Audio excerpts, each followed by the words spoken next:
kaddu yi kile di Serigne Mansour Sy Djamil mi yëkkati kaddu gu jégleel ko si ñi nga xam ne ñoo fa teewaloon jiitu réew mi rawatina kile di El Malick Ndiaye mi nga xam ne mooy jëwriñ duñ dénk lépp lu jëm ci wàllu infrastructure ak transport terrestre ak aérien ak ñi nga xam ne ñoo la àndaloon ca boobu la jotaay muy Cheikh Tidiane Dièye ak ki nga xamante ni bi mooy délégation boobu kile nag di Serigne Mansour Sy Djamil daal wane na mbégteem bu baax a baax ci jëwriñ yi nga xam ni ñoom la gis ci gouvernement bu kile di président Bassirou Diomaye Faye ku ci mel ni kile di Cheikh Tidiane Dièye sant na ko baax ak kile di directeur bu cabinet bu Mary Teuw Niane nee na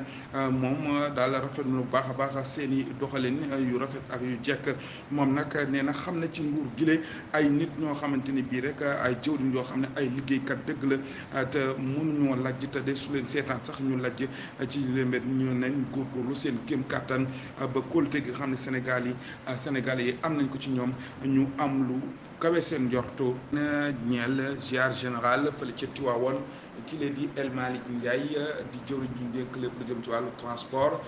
moo fa teewaloon nguur bu Sénégal yëkkati fa ay kaddu ci turu njiitu réew mi président Bassirou Diomaye Diakhar Faye muy rafetlu bu baax a baax li nga xamante ni bii rek moom mooy liggéey maanaam lëkkaloo bi ñu lëkkaloo muy ñi nga xam ne ñoom la yàlla dénk ñu saytu yorinu réew bu Sénégal ak ñi nga xam ne ñooy këru diine yi rafet moo tax Sénégal daanaka ñoŋ ci dal ak ci jàmm loolu nag la bëgg ñu gën koo suuxat bu baax a baax moom mi le sax di Bassirou kii la di El Malick Ndiaye gunge woon na ko ci boobule tukki foofu ca Tiwaawoon kii la di Cheikh Tidiane Dièye di jëwriñ ñu dénk lépp lu jëm ci wàllu hydraulique ak assainissement ak Ousseynou Ly mi nga xam ne moo yore wàllu communication digitale foofu sa présidence de la République mu mel ni nag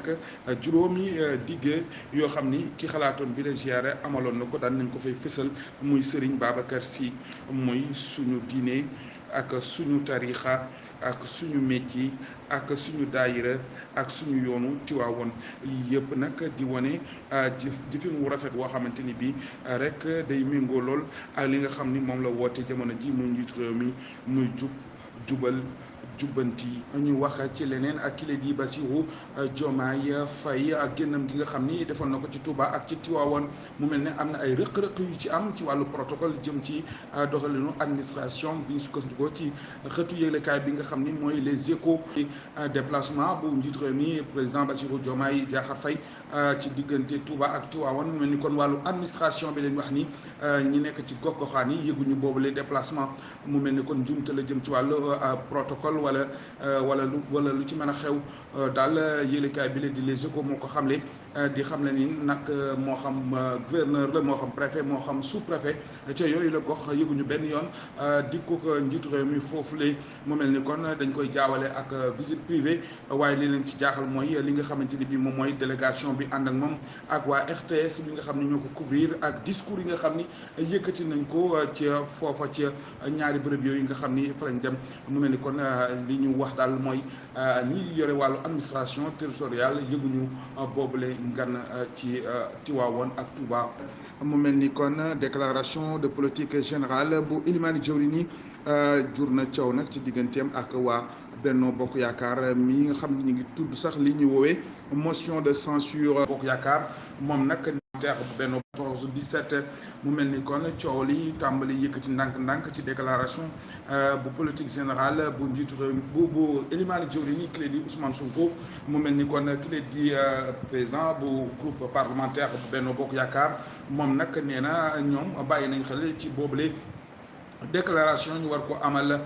foofu ci assemblée nationale moom nag mi ngi mel ni